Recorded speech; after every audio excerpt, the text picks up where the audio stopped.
अस्सलाम वालेकुम students, welcome back. उम्मीद है कि आप सब खैरियत से होंगे।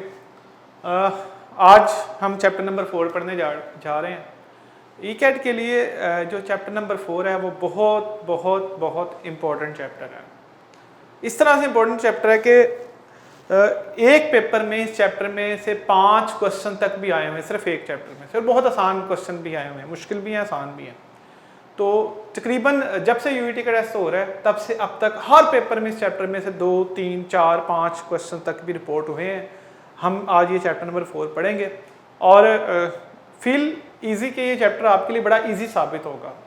आपने बहुत सारी चीज़ें इसमें नहीं पढ़ी हुई, आपने जैसे इसको सॉल्व करने के हद तक पढ़ा हुआ है, लेकिन ये चैप्टर सॉल्व करने से भी बहुत आगे है। स्टार्ट करते हैं स्ट्रेट हम चैप्टर नंबर 4, क्वाड्रेटिक इक्वेशंस। आप सबको पता है क्वाड्रेटिक इक्वेशन ऐसी इक्वेशन को कहते हैं जिसमें x की जो हाईएस्ट डिग्री है वो 2। अगर किसी भी वेरिएबल में, किसी भी इक्वेशन में वेरिएबल की हाईएस्ट पावर 2 हो तो उसे क्या कहा जाता है? क्वाड्रेटिक इक्वेशन कहा जाता है। 1, 2, 3 ये कोएफिशिएंट्स होते हैं क्वाड्रेटिक इक्वेशन के, और ये तीनों रियल नंबर को बिलोंग करने चाहिए, कॉम्प्लेक्स नहीं हो सकते। और ये क्वाड्रेटिक इक्वेशन है सिंगल वेरिएबल में। जो सबसे पहला कोएफिशिएंट है क्वाड्रेटिक इक्वेशन में, इसे लीडिंग कोएफिशिएंट कहते हैं। क्या कहते हैं इसे? Leading coefficient. याद रखिएगा, इस पे मैं लेटर ऑन क्वेश्चन भी कराऊंगा कि किसी भी क्वाड्रेटिक इक्वेशन में लीडिंग कोएफिशिएंट 0 नहीं हो सकता, क्योंकि in that case quadratic equation जो है वो लीनियर बन जाती है। बहरहाल हम आते हैं टॉपिक की तरफ। अब क्वाड्रेटिक इक्वेशन की डेफिनेशन सबको आती है। क्वाड्रेटिक इक्वेशन के 2 सॉल्यूशन होते हैं। याद रखिएगा, क्वाड्रेटिक इक्वेशन के जो सॉल्यूशंस होते हैं वो 2 होते हैं। क्वाड्रेटिक इक्वेशन के सॉल्यूशन को सॉल्यूशन भी कहा जाता है और रूट्स भी कहा जाता है। सॉल्यूशन भी कहा जाता है, रूट्स भी कहा जाता है, या जीरोस भी कहा जाता है।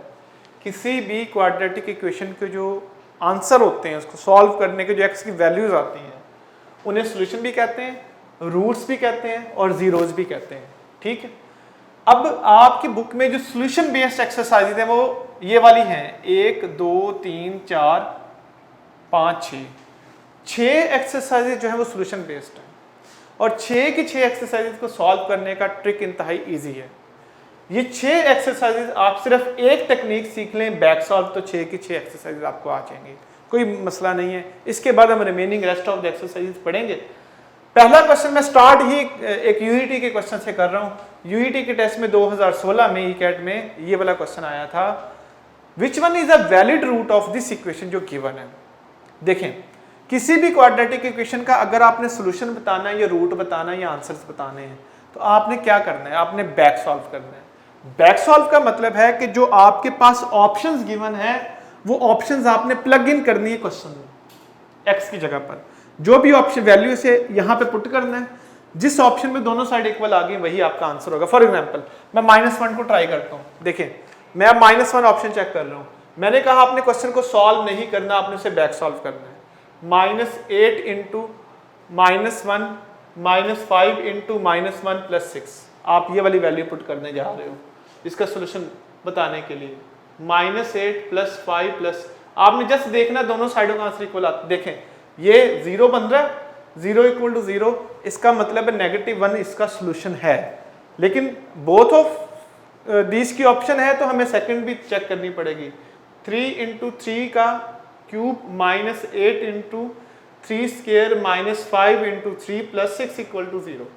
तो ये बनेगा 81 माइनस, ये बनेगा 972 -15 + 6 = 0। तो देखिए ये भी 0 = 0 आ रहा है। ठीक है, इस ऑप्शन पर भी 0 = 0 आ रहा है, तो इसका मतलब है ये भी आंसर है। सो इस क्वेश्चन के आंसर होंगे बोथ ए एंड बी। हर वो ऑप्शन जिसपे दोनों साइड इक्वल आ जाए वही इसका आंसर होगा। ठीक हो गया, तो इस क्वेश्चन का आंसर होगा बोथ ए एंड बी। तो हमने ये सीखा है कि अगर किसी भी क्वेश्चन को सॉल्व करना आएगा तो अपने उसे सॉल्व नहीं करना, आपने उसे बैक सॉल्व करना है। फिर ई-कैट के टेस्ट में 2016 में ये क्वेश्चन आया, ये 2 बार ई-कैट के टेस्ट में आया, एक बार 2016 में और एक बार 2015 में रिपीट हुआ था ये क्वेश्चन बेसिकली। इसको भी हमने उसी टेक्निक से सॉल्व करना, सारी ऑप्शन पुट करनी है। मैं सही वाली पुट कर रहा हूँ। देखिए बीटा इसका करेक्ट आंसर है। आपने क्या करना है? ऑप्शन को प्लग इन करना है। करें ऑप्शन को प्लग इन। 2 × 2^2 -3 × 2 × 2^2 + 32। आप दोनों वैल्यूज चेक करोगे, 2 भी पुट करके 3 भी पुट करके, देखते हैं किस पे इक्वल आता है जी। ये 16 बनेगा, ये 48 बनेगा, ये 32 बनेगा। देखिए दोनों साइड इक्वल आ रही हैं, हर वो ऑप्शन जिस पे दोनों साइड इक्वल आ रही हो वही इसका आंसर होता है। ठीक हो गया जी, क्लियर? नोट कर लें जी आप इस बात को। ईकैट के टेस्ट में सॉल्यूशन बेस्ड, मैंने कहा कोई भी क्वेश्चन आएगा सॉल्यूशन बेस्ड आपने इसी टेक्निक से सॉल्व करना है। ये वाला क्वेश्चन भी 2 बार आया, तकरीबन सेम क्वेश्चन था, एक बार 2014 में आया, एक बार 2016 में। The solution of 3 power x square -6 -9 x power 1 equal to 0, इसका आपने सॉल्यूशन बताना है। ऑप्शन थी 4 -1, 3 -1, 4 -2, 2 -3, डेल्टा ऑप्शन थी 0 1।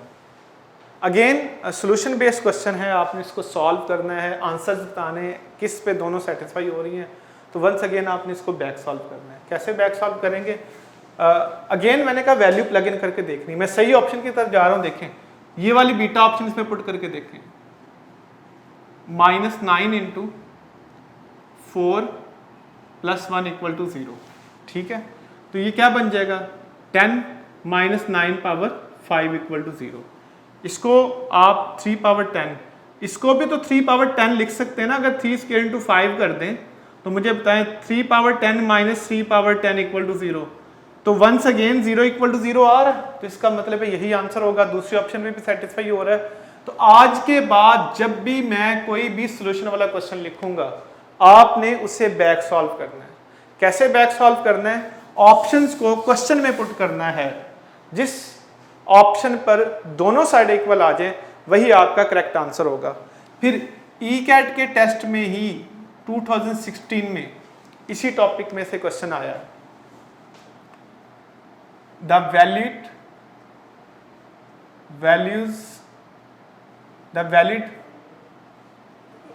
Roots of x² + a + b x + ab = 0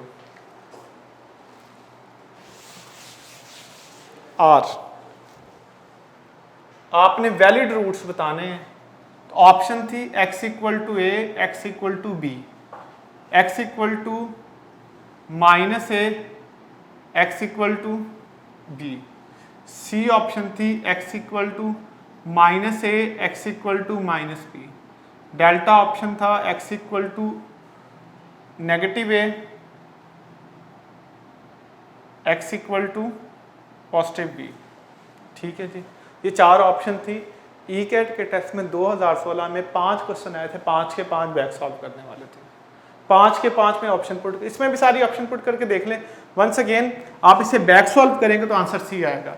आपने क्या करना है, सबसे पहले ये ऑप्शन इसमें पुट करनी है, फिर ये ऑप्शन पुट करनी है, फिर ये ऑप्शन पुट करनी है।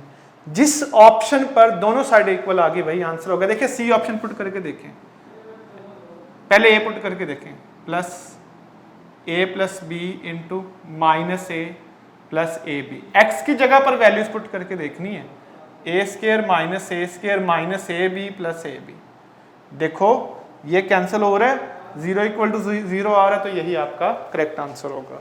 ठीक है जी, इस क्वेश्चन को भी आप साथ साथ नोट लाजमी करते जाएं।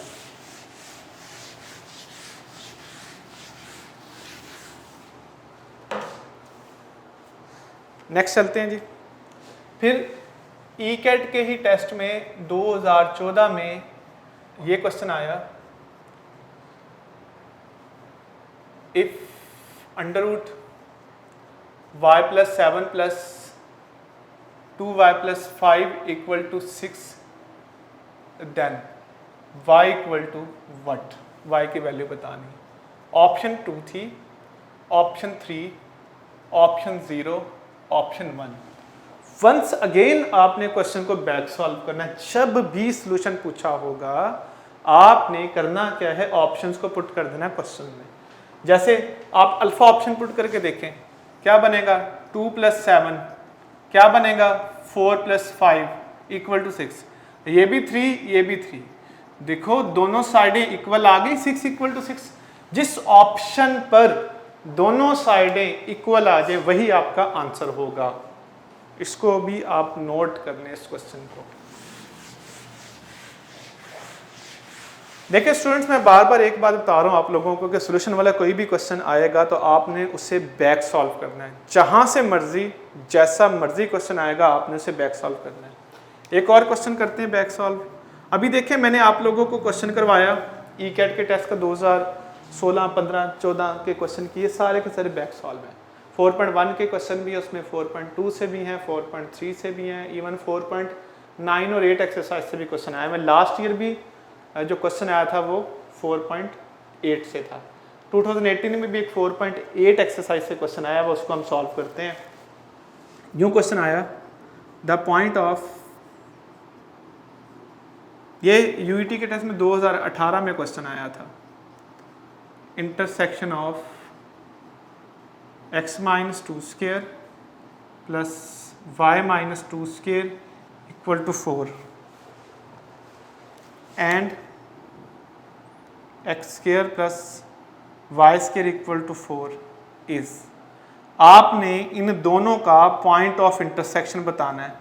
ऑप्शन कुछ यूं थी, बीटा ऑप्शन 2 0 2 2, सी ऑप्शन थी 0 2 2 0, डेल्टा ऑप्शन थी 2 2 1 2। ठीक है, याद अब अभी तक मैंने जितने भी क्वेश्चन करवाए उसमें मैंने आपको पूछा है सोल्यूशन बताओ, सोल्यूशन बताओ, सोल्यूशन बताओ। इसमें मैंने कहा पॉइंट ऑफ इंटरसेक्शन बताओ। तो याद रखिएगा पॉइंट ऑफ इंटरसेक्शन का मतलब भी सोल्यूशन होता है और सोल्यूशन का मतलब बैक सॉल्व होता है।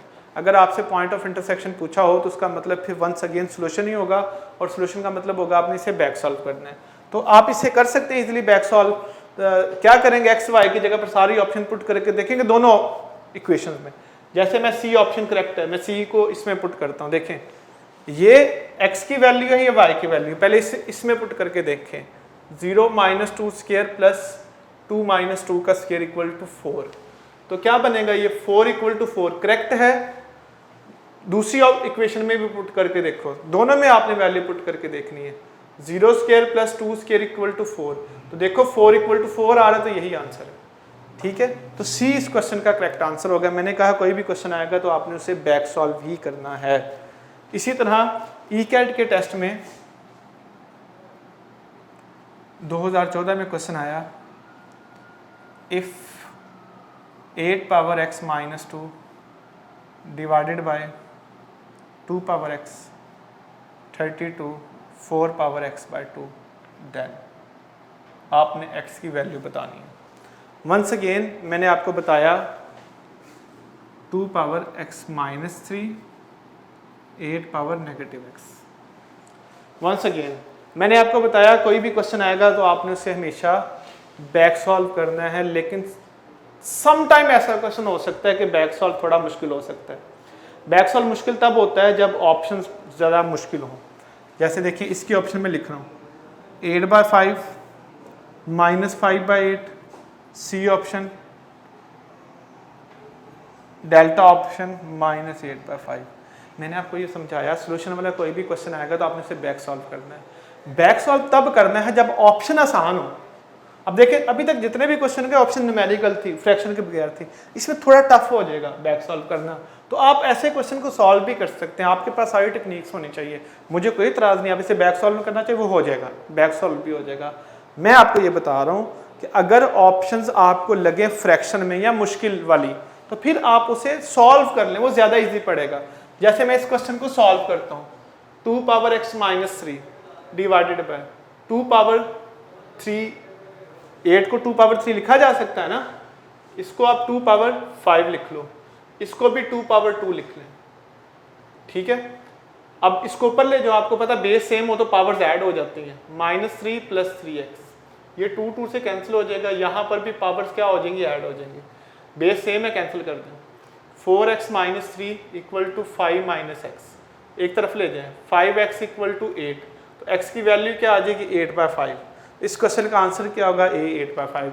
आपने देखा कि अगर कोई क्वेश्चन सॉल्व नहीं हो रहा, बैक सॉल्व नहीं हो रहा, तो आप उसे सॉल्व भी कर सकते हैं। अभी तक मैंने जितनी भी एग्जांपल लिखी हैं देखें ये सारे एग्जांपल में क्वेश्चन बैक सॉल्व हो रहा है, ठीक है। ये मैंने एग्जांपल इस वजह से करवाई है कि अगर ऑप्शन आपको डिफिकल्ट लगे तो आप उसे सॉल्व कर लें, बैक सॉल्व ना करें।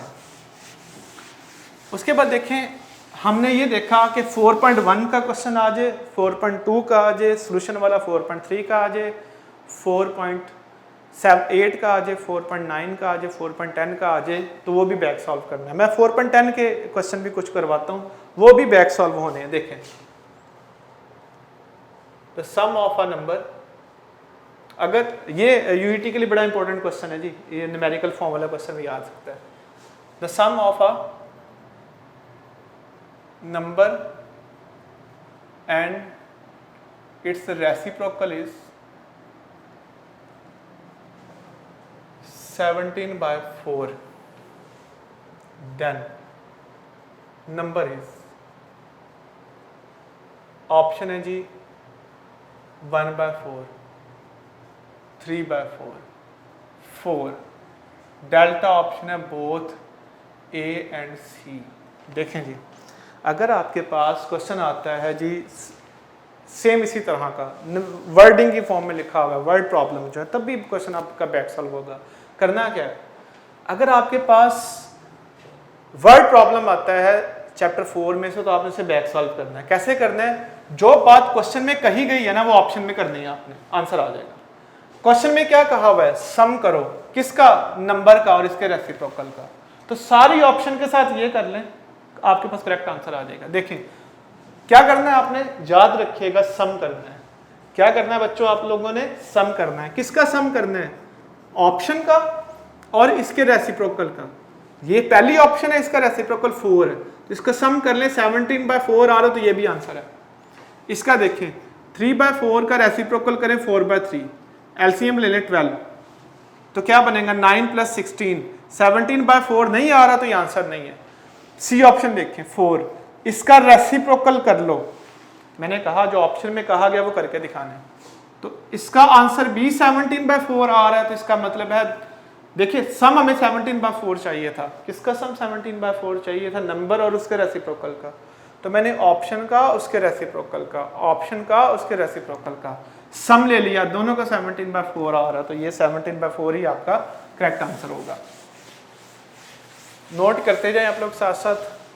उसके बाद एक और वर्ड प्रॉब्लम करते हैं 4.10 का ही। मैंने कहा ये 6 एक्सरसाइज में से कोई भी क्वेश्चन आएगा तो हमेशा बैक सॉल्व होगा। नेक्स्ट क्वेश्चन देखें, a number consist of 2 digits whose product is 14। 2 digit पे एक नंबर है, उसकी प्रोडक्ट 14 है। If digit are interchanged then new number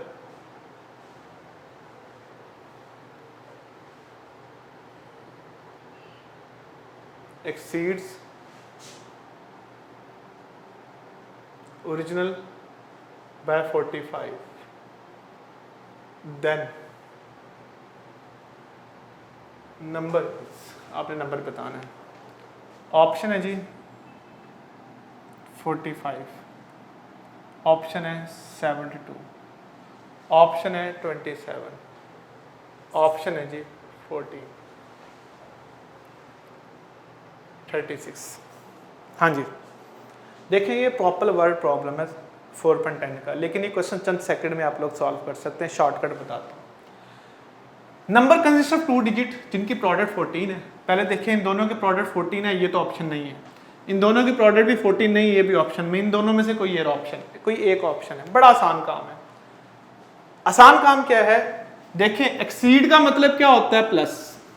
exceed का मतलब क्या होता है, प्लस। कितना नंबर प्लस हो रहा है, 45। तो आपने करना क्या है, सारी ऑप्शन में 45 ऐड कर देना। अगर यहां पर लिखा हुआ है डिक्रीज बाय 45, तो सारी ऑप्शन में से 45 माइनस कर देना है, आपके पास आंसर आ जाएगा। दोबारा सुनो, अगर आपके पास लिखा हुआ है नंबर एक्सीड कर रहा है तो आपने नंबर को जमा कर देना है, जो भी नंबर गिवन होगा। अगर कहा गया कि माइनस हो रहा है, डिक्रीज हो रहा है, तो आपने माइनस कर देना। 45 आप दोनों ऑप्शन में ऐड कर दें जो बच गई हैं, बाकी बेशक चारों में ऑप्शन में ऐड कर दें, कोई मसला नहीं है जी। इसमें ऐड कर लें 7 117, इसमें ऐड कर लें 72। किस ऑप्शन पे डिजिट इंटरचेंज हो गए हैं, देखें 72 ये 170 डिजिट इंटरचेंज नहीं हुए, ये 27 था, 45 ऐड करने पे 72 हो गया, डिजिट इंटरचेंज हो गया, तो यही आंसर है। तो ये इसका शॉर्टकट है कि आपके पास अगर एक्सीड लिखा हुआ हो तो आपने नंबर को जमा कर देना है सारी ऑप्शन में, जिस ऑप्शन पे दोनों डिजिट बदल जाए आपस में जमा करने पे या माइनस करने पे वही आंसर होगा। ऐड कब करना है? जब एक्सीड लिखा हो। माइनस कब करना है? जब डिक्रीज लिखा हो। ठीक है जी, इस क्वेश्चन का करेक्ट आंसर क्या होगा? सी। लो जी, अभी तक हमने सोल्यूशन बेस्ड एक्सरसाइजेस की हैं। अगर सोल्यूशन वाला कोई भी क्वेश्चन आएगा तो आपने उसे हमेशा हमेशा बैक सॉल्व करना है। अगर ऑप्शन मुश्किल हो तो आप उसे सॉल्व करने की भी जो टेक्निक है वो आपको पता होनी चाहिए। नेक्स्ट टॉपिक की तरफ चलते हैं। सोल्यूशन वाला फेज हमारा कंप्लीट हो गया। ठीक है, अभी तक देखिए आपको मैक्सिमम क्वेश्चन वो करवाएं जो ऑलरेडी आए हुए हैं। इसी तरह 2019 में जो क्वेश्चन आया वो भी आगे टेस्ट में मौजूद है, उसे आप सॉल्व करेंगे, वो भी एक बैक सॉल्व होता है। नेक्स्ट टॉपिक की तरफ चलते हैं। देखिए 4.1, 4.2, 4.3, 4.8, 4.9, 4. ये कंप्लीट हो गई हैं। इनकी आपको प्रैक्टिस की ज़रूरत नहीं है, आपको इनको बिल्कुल सॉल्व ना करें। अगर आपने टेस्ट की प्रिपरेशन करनी है, इनको सॉल्व करने की ज़रूरत नहीं है। इनमें से कोई भी क्वेश्चन आता है वो बैक सॉल्व हो जाएगा आपका, आपको इसके बारे में परेशान होने की ज़रूरत बिल्कुल भी नहीं है। इसमें से कोई भी क्वेश्चन आएगा तो आपने जस्ट उसे क्या करना है? बैक सॉल्व करना है। अब बातें नेक्स्ट टॉपिक के ऊपर। नेक्स्ट टॉपिक है हमारे पास 3 क्यूब रूट्स ऑफ यूनिटी।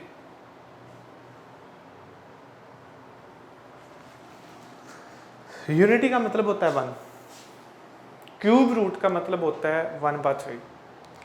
अगर आप किसी भी नंबर की पावर 1/3 लेते हैं तो उसके हमेशा 3 आंसर आते हैं, जिन्हें क्यूब रूट्स कहा जाता है।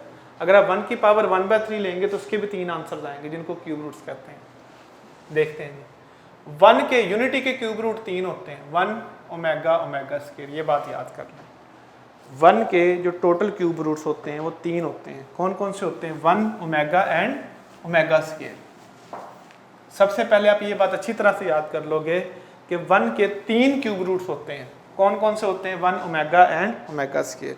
इसमें मैं आप लोगों को बताता चलूँ, जो ओमेगा है वो बाय डिफ़ॉल्ट हम लेते हैं 3 आयोटा/2, और जो ओमेगा स्क्वायर है वो क्या लेते हैं? -1 माइनस √3 आयोटा/2।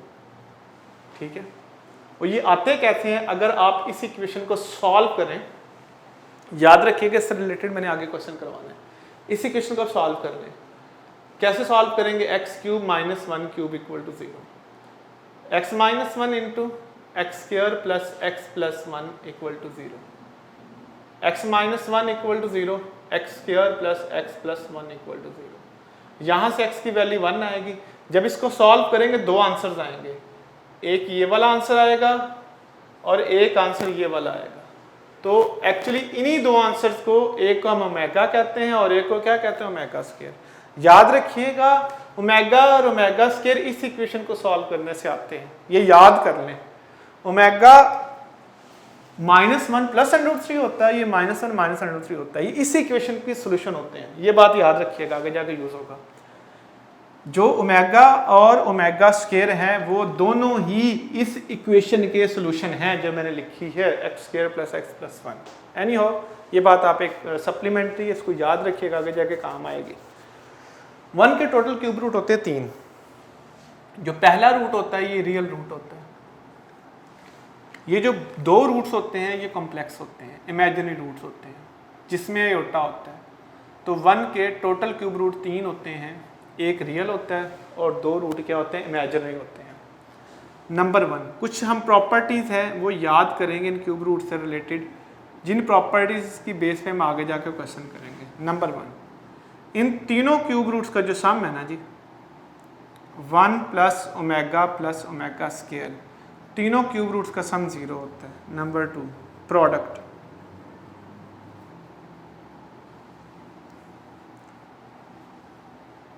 तीनों क्यूब रूट्स की जो प्रोडक्ट है, आई मीन ओमेगा क्यूब, ये हमेशा 1 के इक्वल होता है।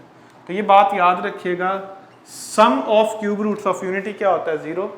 Product of cube root of unity क्या होता है? 1 होता है। सम हमेशा 0 होता है, प्रोडक्ट हमेशा 1 होती है। आगे जाके क्वेश्चन करते हैं। द कॉम्प्लेक्स रूट्स, फिर अगली जो 3 प्रॉपर्टी, पहली प्रॉपर्टी ये वाली है, दूसरी प्रॉपर्टी ये वाली, तीसरी प्रॉपर्टी ये वाली है। The complex roots roots. कौन कौन से complex roots? Omega and omega square are. इनसे रिलेटेड 3 प्रॉपर्टीज हमने पढ़नी है। जो कॉम्प्लेक्स रूट होते हैं ओमेगा और omega square are reciprocal of each other.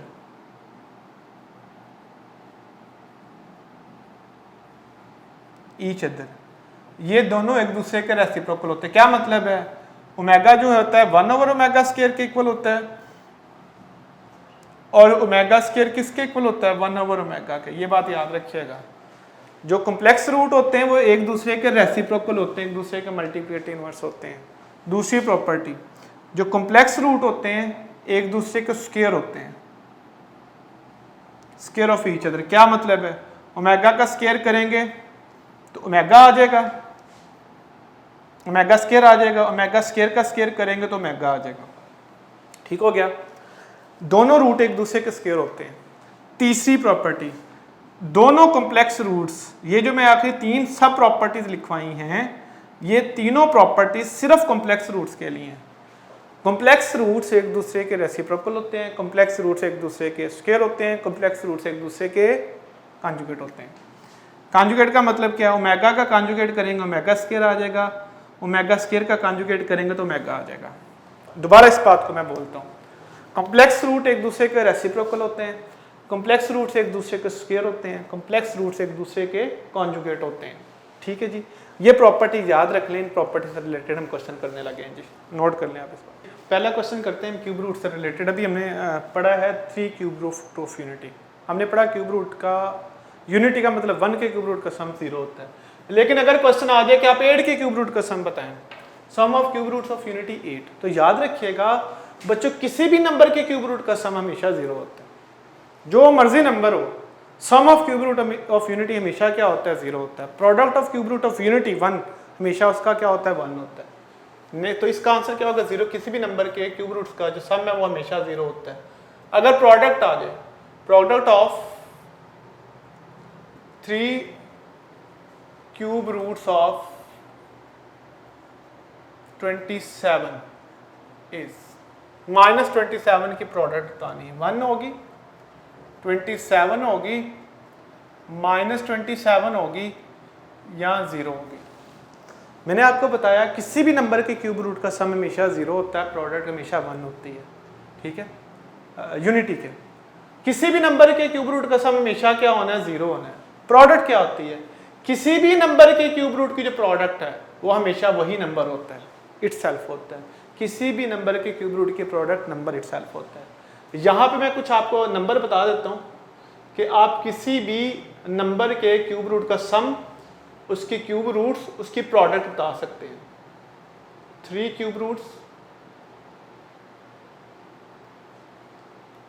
आप उनका सम बता सकते हो, आप उनका प्रोडक्ट बता सकते हो। एक छोटी सी टेक्निक है, आप किसी भी नंबर का सम, प्रोडक्ट, क्यूब रूट बता सकते हैं। सबसे पहला नंबर जिसके क्यूब रूट होते हैं 1 होता है। 1 के क्यूब रूट कौन से होते हैं? 1 ओमेगा और ओमेगा स्क्वायर। सम इनका 0 होता है, प्रोडक्ट इनकी 1 होती है। उसके बाद अगर आपसे पूछा हो -1 के क्यूब रूट, तो आपने सबके साथ माइनस लगा देना है। ठीक हो गया? सम इनका 0 होता है, प्रोडक्ट इनकी -1 होती है। अगर आपसे पूछा हो 8 के क्यूब रूट्स, तो आप बताओ 8 किसका क्यूब रूट है? 8 का क्यूब रूट 2 होता है। 8 का क्यूब रूट क्या होता है? 2। तो क्या होगा? 2 मेगा स्क्वायर, सबके साथ 2 लगा दो आप। जो ये 1 के क्यूब रूट है ना, अगर आपने किसी भी नंबर के क्यूब रूट लगाने हैं तो आपने उसका क्यूब रूट लेकर इनके साथ वो नंबर लगा देना है। सम इनका 0 होता है, प्रोडक्ट इनकी 8 होगी। अगर -8 के क्यूब रूट की प्रोडक्ट पूछी हो तो आपको पता चल गया सबके साथ आपने क्या लगा देना है? माइनस लगा देना है। ये इसके क्यूब रूट्स आ जाएंगे। सम इनका 0 होगा, प्रोडक्ट -8 होगी। अगर आपसे पूछा हो 27, 8 के बाद 27 का क्यूब रूट होता है जी, 27 के क्यूब रूट क्या होते हैं? 3 होता है। तो इसके तीनों क्यूब रूट क्या होंगे? 3 ओमेगा स्क्वायर, सम 0, प्रोडक्ट 27। इसी तरह से अगर -27 की पूछी हो तो बताएं क्या आंसर होगा? आप सबके साथ माइनस लगा दोगे, सम इनका 0 होगा, प्रोडक्ट इनकी -27 होगी। इसी तरह से अगर 64, अब आप बताएंगे, सोचें क्या होगा इसका आंसर? 4 ओमेगा 4 ओमेगा स्क्वायर,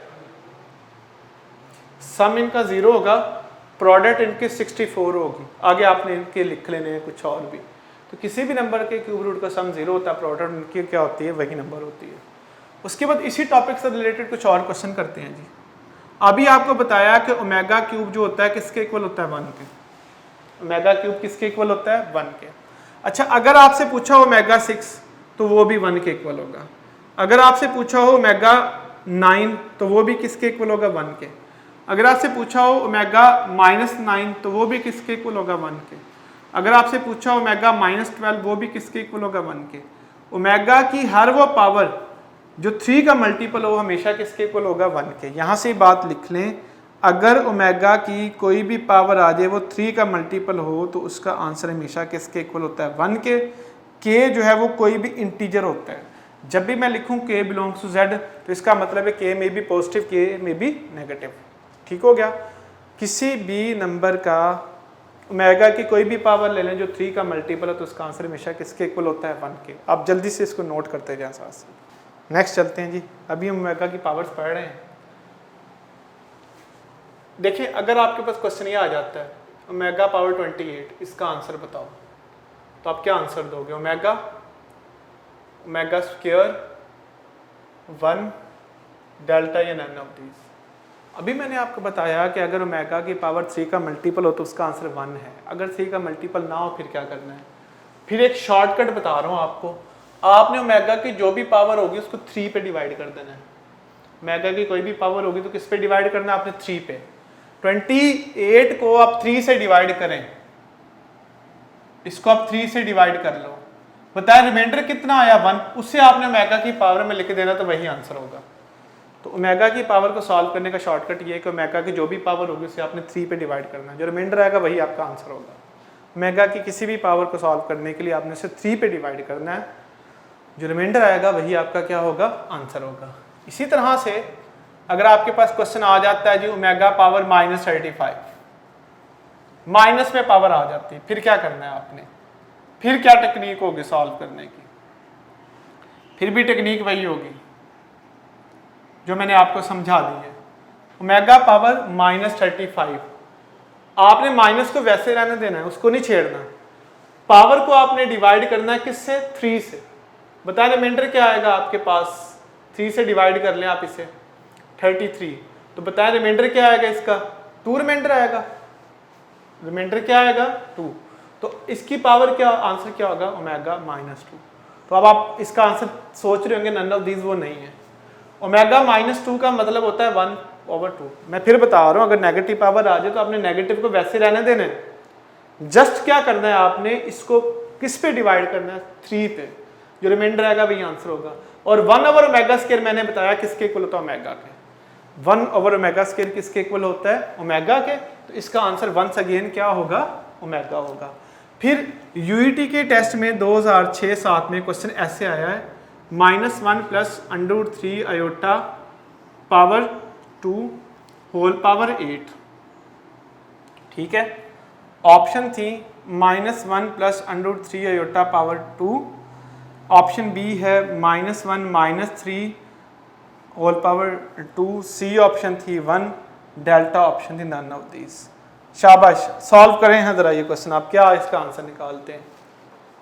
देखिए कितनी आसान टेक्निक हो गई, क्या आपने इतने मुश्किल क्वेश्चन का इतनी आसानी से आंसर दे दिया। आपने सोच लिया होगा आंसर। वो बेटे देखो ये ओमेगा बनता है, ओमेगा की पावर कितनी है, 8 है। सिंपल क्वेश्चन है, कोई पावर एक्सपेंड करने की जरूरत नहीं है। इसको आपने डिवाइड करना है 3 पे। 3 पे डिवाइड करेंगे तो रिमाइंडर आएगा 2। तो इसका आंसर ओमेगा² होगा। और आपको पता है कि ओमेगा² किसके इक्वल होता है, बीटा आंसर बनेगा। ओमेगा² किसके इक्वल होता है, बीटा के, तो बीटा आंसर है। फिर यूईटी के टेस्ट में ये क्वेश्चन यूं भी आया हुआ है, -1 - √3 आयोटा ओवर -1 + √3 आयोटा पावर 10। देखिए ये क्वेश्चन यूं भी आया हुआ है। ठीक है, ऑप्शन है जी 1, ऑप्शन है ओमेगा, ऑप्शन है ओमेगा², ऑप्शन है नन ऑफ दिस। बड़ी आसान बात है। अब मैंने आप लोगों को बताया कि ओमेगा किसके इक्वल होता है, -1 + √3 आयोटा/2, ये ओमेगा होता है। इसको उधर ले जाए तो 2 मेगा किसके इक्वल आ जाएगा, -1 प्लस √3 आयोटा ओवर 2। ओवर 2 नहीं आएगा, 2 उधर चला गया। तो एक्चुअली क्या लिखा हुआ है, ऊपर लिखा हुआ है 2 मेगा स्क्वायर, नीचे लिखा हुआ है 2 मेगा, इसकी पावर है 10। तो आप 2 से कैंसिल हो जाएगा, ये से कैंसिल हो जाएगा। तो आपने मेगा पावर 10 को सॉल्व करना है। तो आपको पता है कि मेगा पावर 10 को कैसे सॉल्व करते हैं, पावर को किस पे डिवाइड करना है आपने, 3 पे। बताइए मीटर कितना आएगा, 1। तो मेगा पावर 1 बीटा इस क्वेश्चन का आंसर है। तो इस टॉपिक से रिलेटेड जितना मर्जी मुश्किल क्वेश्चन आ जाए आप उसे इजीली सॉल्व कर सकते हैं, कोई प्रॉब्लम नहीं है। ठीक है जी, इसे नोट कर सकते हैं। उसके बाद देखें, अगर ये क्वेश्चन कोई मुश्किल क्वेश्चन आ गया, omega power 29, omega power 30 plus omega power 31 plus omega power 32, अगर ये क्वेश्चन ऐसे आ जाता है, ऑप्शन है जी 0, ऑप्शन है 1, ऑप्शन है ओमेगा स्क्वायर, डेल्टा ऑप्शन है ओमेगा। अब कैसे क्वेश्चन को सॉल्व करेंगे? अब आप परेशान हो जाएंगे कि ये क्या 4 पावर आ गई तो चारों को सॉल्व करना पड़ेगा, ये तो ज्यादती होगी। तो कोई ज्यादती वाली बात नहीं है। अगर पावर 1 से ज़्यादा आ जाए तो फिर एक टेक्निक बता रहा हूँ, उससे आप आंसर दे सकते हैं। टेक्निक क्या है? ओमेगा की 3 कंसेक्टिव पावर का सम हमेशा 0 होता है। ओमेगा की 3 कंसेक्टिव पावर्स आ जाए, उनका सम हमेशा क्या होता है, 0 होता है। ओमेगा की 3 कंसेक्टिव पावर्स का सम हमेशा किसके इक्वल होता है, 0 के। ओमेगा की 3 कंसेक्टिव पावर्स का सम हमेशा 0 होता है। तो ये तो वैसे 0 हो गया, तो सिर्फ बच गया ओमेगा 32। ओमेगा 32 को कैसे सॉल्व करेंगे? पावर को 3 पे डिवाइड करेंगे, रिमाइंडर 2 आएगा, तो ओमेगा पावर 2 आंसर है। तो याद रखिएगा, अगर सीरीज में पावर आ जाए ओमेगा की, फिर क्या करना है आपने, 3 कंसेक्टिव पावर्स का सम हमेशा किसके इक्वल होगा, 0 के। तो वही आपका आंसर होगा। देखिए उसके बाद अगर क्वेश्चन ऐसे आ जाता है, omega 2 plus omega 3 plus up to so on omega power 70, series में पावर आ गई ओमेगा की, तो आपने बिल्कुल भी परेशान नहीं होना।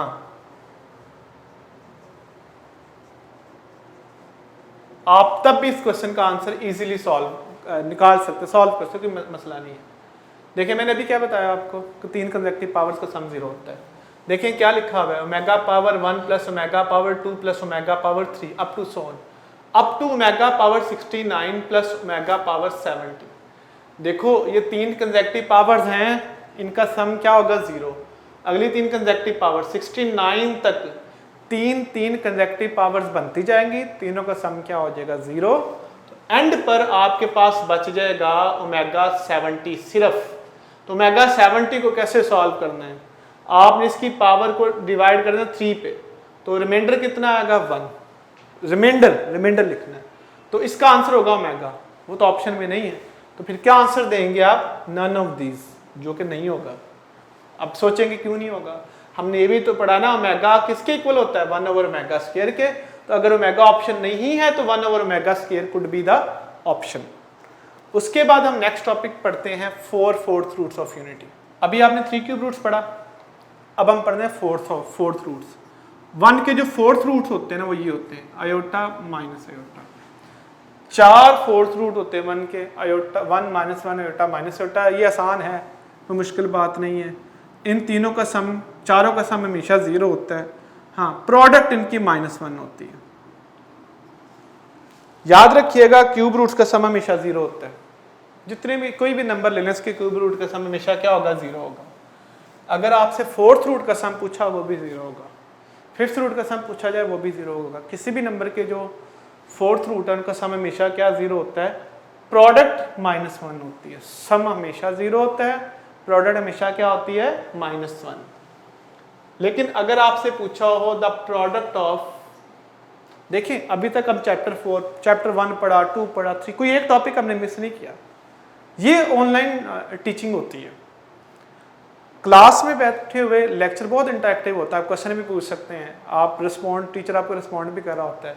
यहाँ पे हमारी कोशिश क्या है कि आपके पॉसिबल क्वेश्चन को हम खुद ही एड्रेस करें। इसी वजह से मैं बता रहा होता हूँ कि आप ये आंसर सोच रहे हैं, ये नहीं है, वो यही इंटरेक्ट हम आपसे कर रहे होते हैं, यही चीज़ें आपको बता रहे होते हैं। You just feel like you are in class. तो ये देखिएगा कि हमारी ही कोई अभी चैप्टर 4 पढ़ा, कोई हमने एक टॉपिक भी मिस नहीं किया इस चैप्टर का। आप देखिए जब हर एक क्वेश्चन आप एड्रेस कर रहे हैं, हर एक चीज़ आप पढ़ रहे हैं, तो क्वेश्चन आना कहाँ से है, यहीं से आना ना। मैं तो आपको गारंटी से कहता हूँ आप लेक्चर नोट करके रख लें, जिस दिन आपका पेपर होगा जस्ट आप लेक्चर तैयार कर लें, आप देखिएगा आपका जो टेस्ट का लेवल है वो किस तरह से उसको अटेम्प्ट करते हैं। तो product of fourth root of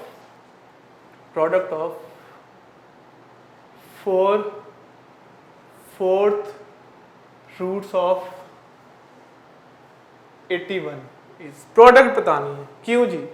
क्या ये -1 होगी, क्या ये 1 होगी, क्या ये -81 होगी, क्या ये 81 होगी? अभी नहीं हमने पढ़ा कि sum of cube roots of unity हमेशा 0 होता है, जो प्रोडक्ट है वो भी 0 होती है, sum of cube root of unity 0 होता है, प्रोडक्ट वही नंबर होता है, लेकिन product of fourth root of unity अपने नंबर का उलट होता है। अगर नंबर 81 है तो प्रोडक्ट -81 होता है, बस ये डिफरेंस है।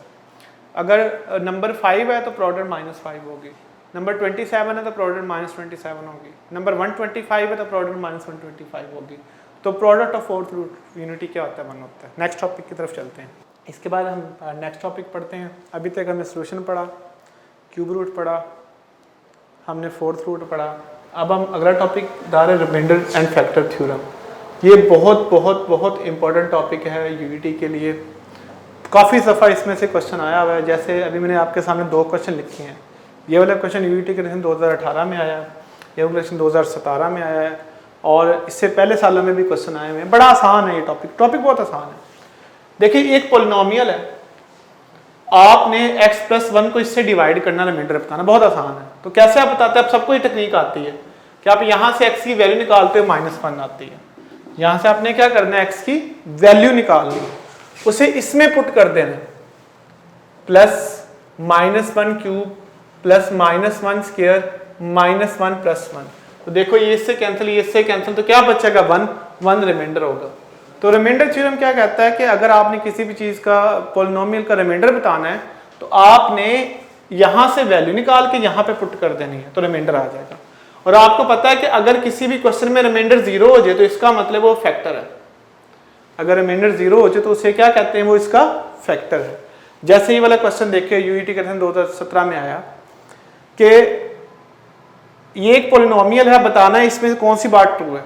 तो बीटा ऑप्शन में से x की वैल्यू निकालना है, वो इसमें पुट कर दें, क्यूब -1 का स्क्वायर -4 × -1, क्या बनेगा? ये 6 - 1 4 -1। बताएं ये इससे कैंसिल हो जाएगा, 0 आ गया। क्या मतलब है? रिमाइंडर 0 है।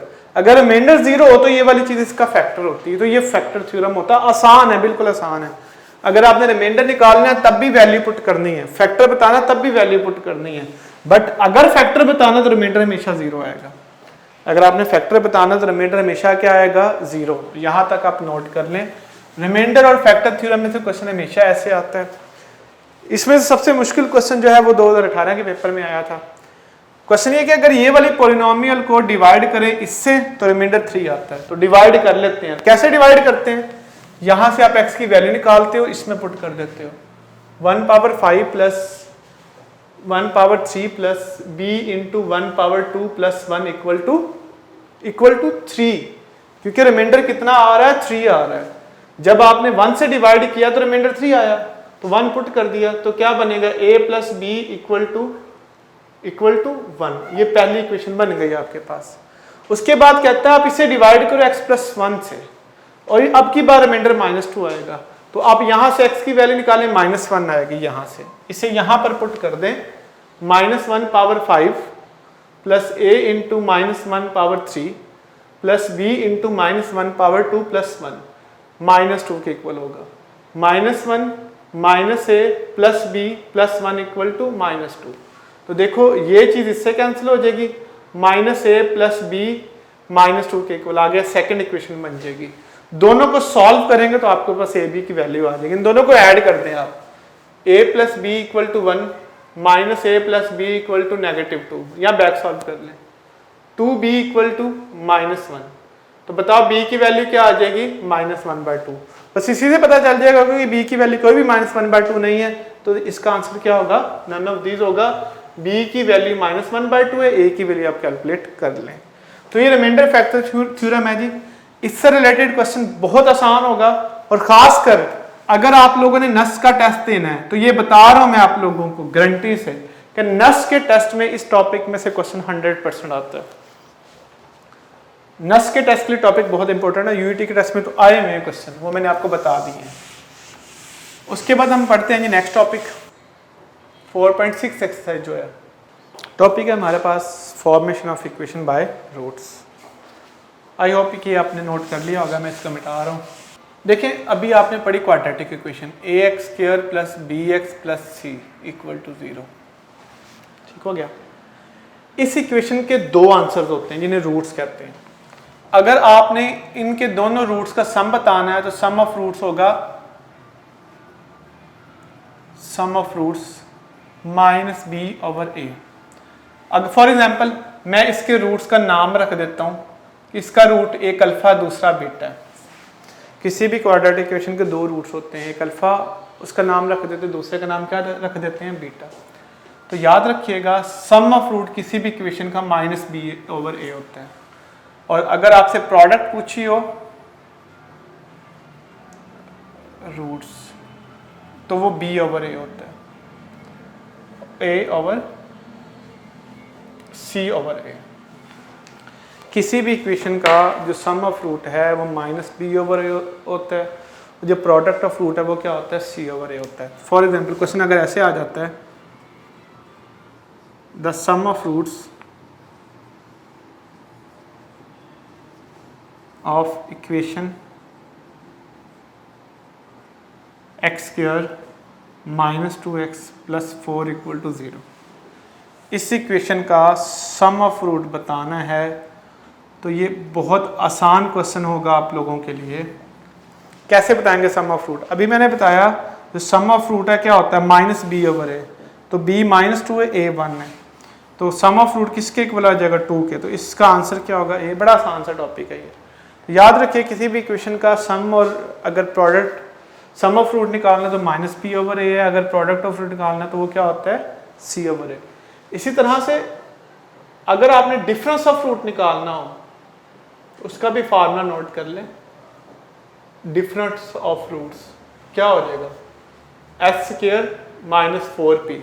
सम ऑफ रूट को हम s का नाम दे देते हैं, प्रोडक्ट ऑफ रूट को किसका नाम दे देते हैं p का। s for sum, p for product. तो अगर आपने डिफरेंस ऑफ रूट निकालना हो तो वो क्या हो जाएगा s² माइनस 4p।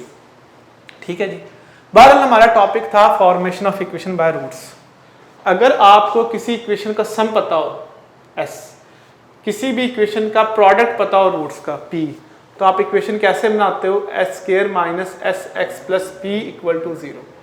याद रखिएगा अगर आपको किसी इक्वेशन का सम पता हो, किसी इक्वेशन की प्रोडक्ट पता हो, सम रूट्स की सम और प्रोडक्ट पता हो तो आप इक्वेशन भी बना सकते हैं। ठीक है, क्वेश्चन देखिएगा। If roots of equation are 2 minus 1 then equation is, roots पता है, आपने इक्वेशन बतानी है। हाँ जी, क्या आंसर होगा? दोनों रूट्स पता है, आपने इन रूट्स की इक्वेशन बनानी है। अगर रूट्स पता हो तो सबसे पहले हम इन दोनों का सम निकाल लें। क्या निकालना है? सम निकालें दोनों का सम। 2 minus 1 1 आ गया। बताएं प्रोडक्ट ऑफ रूट क्या होगी 2 इंटू माइनस 1, तो क्या होगी -2। सम भी आ गई, प्रोडक्ट भी आ गई। अगर सम और प्रोडक्ट पता हो तो इक्वेशन कैसे निकालते हैं sx plus p equal to 0। x² sum of root 1 है और प्रोडक्ट ऑफ रूट क्या है 2 है, तो क्या आंसर आ जाएगा x² minus x minus 2 equal to 0। तो इसका आंसर नन ऑफ दीज होगा, ये वाली इक्वेशन बनेगी। ठीक है जी। याद रखिएगा अगर आपके पास रूट्स पता हो आपने इक्वेशन बनानी है तो कैसे बनाएंगे, दोनों रूट्स का सम और प्रोडक्ट ले लेंगे। यहाँ पे कुछ टेक्निक्स हैं वो मैं आपको सिखाने लगा हूँ जिससे आपका क्वेश्चन सॉल्व करना बड़ा आसान हो जाएगा। अब मैं आपको ये बताने लगा इसमें से ट्रिकी क्वेश्चंस कैसे आते हैं। ट्रिकी क्वेश्चंस कैसे आते हैं देखिए, क्वेश्चन देखिएगा। If alpha beta are the roots of equation x square minus 6x plus 8 equal to 0, then equation whose roots are 2 alpha 2 beta is, एक इक्वेशन है उसके रूट ये हैं, आपने ये बताना अगर इसके रूट्स डबल कर दें तो इक्वेशन क्या बनेगी। ऑप्शन 1 ये है, ऑप्शन 2 है 12x plus 24 equal to 0, C option है x square minus 12x plus 32 equal to 0, delta option है नन ऑफ दीज। ठीक है जी। अभी मैंने बताया कि अगर आपने इक्वेशन बनानी है तो उसके लिए आपको सम और प्रोडक्ट का पता होना जरूरी है। अगर इस क्वेश्चन को सम और प्रोडक्ट के साथ करते तो क्वेश्चन काफी लेंथी हो जाएगा, जिससे हमारा काफी टाइम लग जाएगा। तो यहाँ पे मैं एक शॉर्टकट बताता हूँ, उस शॉर्टकट को यूज करके आप इस क्वेश्चन को इजीली सॉल्व कर सकते हैं। शॉर्टकट क्या है, आप देखें आपके पास ओरिजिनल इक्वेशन है 6x प्लस 8 इक्वल टू 0, ठीक हो गया। इसके रूट हो रहे हैं डबल, तो इसका शॉर्टकट क्या है, अगर रूट्स डबल हो रहे हैं ना तो आपने दरमियान वाले को मल्टीप्लाई करवा देना है 2 से और लास्ट वाले को 2 के स्क्वायर से मल्टीप्लाई करवा देना है, ये इसका शॉर्टकट है। याद रखिएगा अगर रूट 2 अल्फा 2 बीटा हो रहे हैं तो इसका क्या शॉर्टकट सिखाया मैंने, आपने दरमियान वाले को किससे मल्टीप्लाई करवाना है 2 से और लास्ट वाले को किससे मल्टीप्लाई करवाना है 2 के स्क्वायर से। तो बताएं क्या आंसर बनेगा, x square minus 12x plus 4 into 32 equal to 0। तो क्या आंसर आ जाएगा सी, तो सी इसका चार्ली आंसर होगा। अगर रूट्स डबल होंगे तो आपने 2 और 2 के स्क्वायर से मल्टीप्लाई करवाना है। अगर यही क्वेश्चन में रूट हो रहे होते 3 अल्फा 3 बीटा, फिर शॉर्टकट क्या था, फिर आपने इसी इक्वेशन में दरमियान वाले को मल्टीप्लाई करवाना 3 से और लास्ट वाले को आपने मल्टीप्लाई करवाना था 3 के स्क्वायर से। अब आपके पास किससे मल्टीप्लाई करवाना, 3 और 3 के स्क्वायर से। अगर 4 अल्फा 4 बीटा हो रहे होते फिर क्या करते, एक्स स्क्वायर माइनस 4 इंटू 4 का स्क्वायर। अब आप किससे मल्टीप्लाई करवाते, 4 अल्फा 4 बीटा हो रहे तो मल्टीप्लाई करवाते 4 के और 4 के स्क्वायर से। इसी तरह अगर आपके पास रूट 5 अल्फा 5 बीटा हो रहे होते फिर क्या करते, एक्स स्क्वायर दरमियान वाले को 5 से मल्टीप्लाई करवाते और इसको 5 के स्क्वायर से, तो आपके पास आंसर आ जाता है। अच्छा ये तो हो गया अगर root double triple 4 time 5 time हो रहे हैं। अगर रूट 1 ओवर अल्फा और 1 ओवर बीटा हो रहे होते फिर क्या करते आप, फिर टेक्निक समझो। अगर ये इक्वेशन है ax square plus bx plus c quadratic equation है ना, अगर इसके रूट उलट हो रहे हैं 1 ओवर अल्फा बीटा तो आपने फर्स्ट और लास्ट को चेंज कर देना। तो क्या इक्वेशन बनेगी, x square plus bx plus a equal to 0, ये इसका शॉर्टकट है। देखे ना इस इक्वेशन के रूट है अल्फा बीटा, ये असल इक्वेशन है। मैंने कहा अगर रूट्स को उलट कर दो 1 ओवर अल्फा 1 ओवर बीटा कर दो तो आपने क्या करना है, फर्स्ट को और लास्ट को चेंज कर देना। गॉट इट, पहले और आखिरी को क्या कर देना, चेंज कर देना। एक और बात सुन ले, अगर माइनस अल्फा माइनस बीटा हो रहे हो फिर क्या करना है आपने, जस्ट आपने दरमियान वाले का साइन चेंज कर देना है। प्लस है ना तो आपने क्या कर देना माइनस। तो कुछ शॉर्टकट्स याद रखने हैं आपने। अगर डबल हो रहे हो 2 के स्क्वायर से मल्टीप्लाई करवाना है, 3 टाइम्स हो रहे हैं 3 के स्क्वायर से मल्टीप्लाई करवाना है, 4 टाइम्स हो रहे हैं 4 के स्क्वायर से मल्टीप्लाई करवाना है, 5 हो रहे हैं 5 के स्क्वायर से मल्टीप्लाई करवाना है। अगर 1 ओवर अल्फा 1 ओवर बीटा हो रहे तो फर्स्ट और लास्ट को चेंज कर देना आपने। और अगर माइनस अल्फा माइनस बीटा हो रहा है तो फिर आपने क्या करना है, दरमियान वाले का प्लस हो तो माइनस, माइनस हो तो प्लस कर देना है। ठीक हो गया जी। इससे भी ट्रिकी क्वेश्चन आता है तो वो क्या है, इससे मुश्किल क्वेश्चन क्या आ सकता है, if alpha beta are the roots of equation. Equation है जी आपके पास x square plus x plus 1 equal to 0, then equation whose roots are, ये एक चैलेंजिंग क्वेश्चन है आपके लिए, आपने सॉल्व करना है। अल्फा पावर 19 बीटा पावर 19, ये आपके पास चैलेंज है, इस क्वेश्चन को सॉल्व करना है आपने इक्वेशन बतानी है। ऑप्शन है x square plus x plus 1 equal to 0, beta option है x square minus plus 19x plus 38 equal to 0, C option है x square minus x plus 1 equal to 0। Delta option है जी नन ऑफ दीज। लें जी, अब आपने इस question को solve करना, ये आपके लिए एक चैलेंज है जी। क्या आंसर आपने निकाला इसका? थोड़ा सा लेक्चर को रिवाइंड करके देखें आप। मैंने आप लोगों को बताया था कि ये जो इक्वेशन है ना, ये मैंने लिखी है,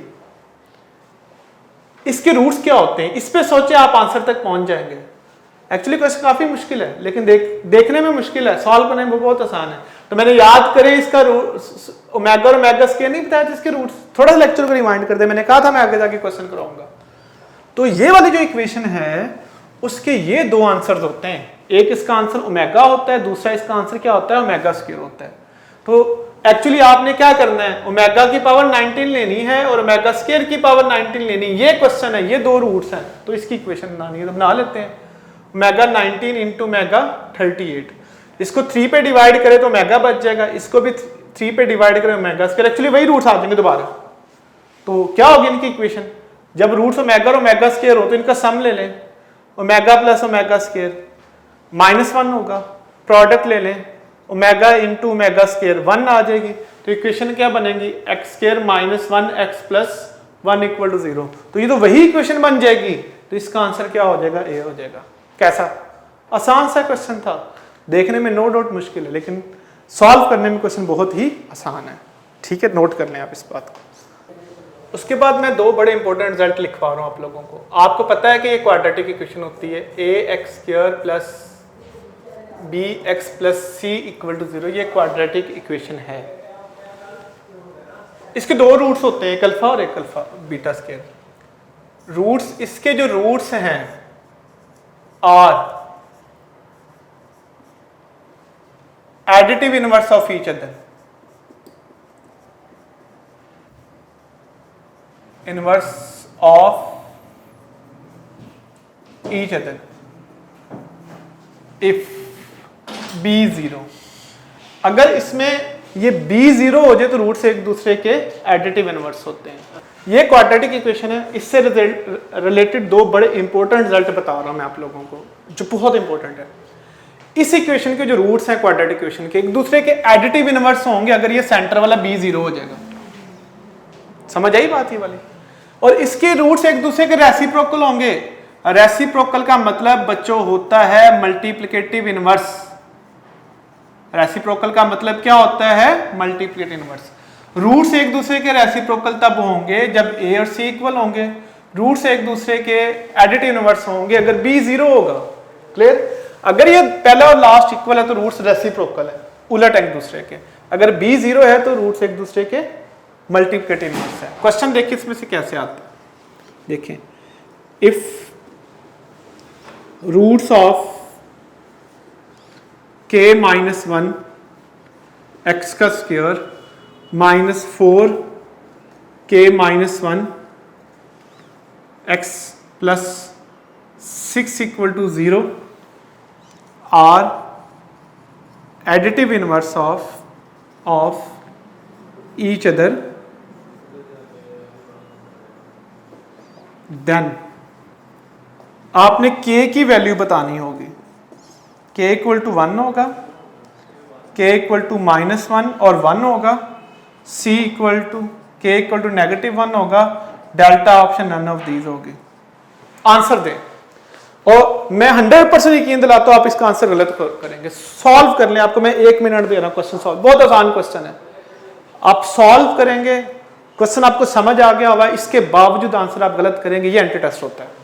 इसको सॉल्व करें, पूरा 1 मिनट मैं आपको दे रहा हूं, मैं पॉज ले रहा हूं, आपने इस क्वेश्चन को सॉल्व करके मुझे बताना क्या आंसर आता है। टेक्निक भी मैं बता देता हूं। देखें, एडिटिव इनवर्स है तो ये 0 होगा, इसको 0 पुट कर दें। -4 k स्क्वायर -1 इक्वल टू 0। चले सॉल्व भी मैं कर देता हूं। k स्क्वायर -1 इक्वल टू 0, तो k की वैल्यू क्या आएगी, -1 और +1, दो आंसर्स आएंगे। तो आप सबने इसको सॉल्व किया होगा, कर रहे होंगे सॉल्व। आपने इसका आंसर B दिया होगा जो टोटली गलत है। जहां पे आप हैरान हो जाएंगे कि आंसर 2 निकले हमारा, ये आंसर कैसे गलत हुआ। थोड़ा सा फिर आप फ्लैशबैक में चले जाएं। जब ये चैप्टर शुरू करवाया था मैंने कहा था ये लीडिंग कोएफिशिएंट होता है, ये 0 नहीं हो सकता। देखें, अगर मैं 1 वैल्यू चूज करता हूं ना तो 1 इसको पुट करे 1 माइनस 1, ये लीडिंग कोएफिशिएंट 0 नहीं हो जाएगा, तो क्वाड्रेटिक इक्वेशन रहेगी नहीं। इस वजह से इसका आंसर जस्ट सी होगा, चार्ली। इसका आंसर ये कभी भी नहीं हो सकता, क्योंकि इस पे लीडिंग कोएफिशिएंट क्या हो जाएगा, 0। टेक्निक बड़ी सिंपल है कि आपने इसको 0 पुट करना है। तो याद रखिएगा, एडिट इनवर्स रूट्स हो तो b 0 होता है, दरमियान वाला 0 होता है। फिर क्वेश्चन ऐसे भी आ सकता है, for what value of m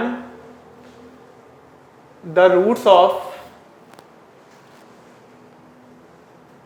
m square x plus mx plus 4x plus 8 equal to 0 are reciprocal of each other. कौन सी वैल्यू m की ऐसी होगी कि रूट्स एक दूसरे के रेसिप्रोकल होंगे? तो ये बड़ा आसान क्वेश्चन आपके लिए साबित होगा। आप सबने इसका आंसर दे भी दिया होगा, सोच भी लिया होगा। कब रूट्स रेसिप्रोकल होते हैं? जब ये पहले वाला और ये आखिरी वाला दोनों क्या हो जाते हैं, बराबर हो जाते हैं। तो m की वैल्यू 8 आ जाएगी इस क्वेश्चन में। ठीक हो गया जी, नोट कर लें आप यहाँ तक। इसके बाद हम चलते हैं इस टॉपिक के, इस चैप्टर के लास्ट टॉपिक की तरफ। आप इसको नोट कर लें लेक्चर को अभी तक जो हमने पढ़ाया है। Last topic is very important, nature of roots of quadratic equation. किसी भी क्वाड्रेटिक इक्वेशन के रूट्स की नेचर को हमने डिस्कस करना है। ठीक है, ये मैं मिटा रहा हूं, अब आपने नोट कर लिया होगा। Nature of roots of quadratic equation क्या होती है? देखिए, हमने पढ़ा है कि ये वाली इक्वेशन को क्वाड्रेटिक इक्वेशन कहते हैं। क्वाड्रेटिक इक्वेशन को सॉल्व करने के लिए हमारे पास एक टेक्निक वाइडली यूज होती है, क्वाड्रेटिक फार्मूला, जो कि ये वाला है। इस क्वाड्रेटिक फार्मूले में ये वाला जो पोर्शन है इसको डिस्क्रिमिनेंट कहते हैं। जो स्क्वायर रूट के नीचे वाला पोर्शन है इसको क्या कहा जाता है, डिस्क्रिमिनेंट। और रूट्स की नेचर को डिस्क्राइब करता है डिस्क्रिमिनेंट। रूट्स की जो नेचर है उसको डिस्क्राइब कौन सी चीज करती है, डिस्क्रिमिनेंट। अगर आपने ये बताना है कि रूट्स किस तरह के हैं, बाय नेचर कैसे हैं, तो डिस्क्रिमिनेंट विल डिस्क्राइब दैट। और रूट्स की नेचर 3 तरह की हो सकती है। देखिए कौन कौन सी। रूट्स विल बी इमेजिनरी, किसी भी क्वाड्रेटिक इक्वेशन के रूट्स इमेजिनरी भी हो सकते हैं। रूट्स विल बी इक्वल, या इन्हें रिपीटेड रूट्स भी कहते हैं, रिपीटेड भी हो सकते हैं। Roots will B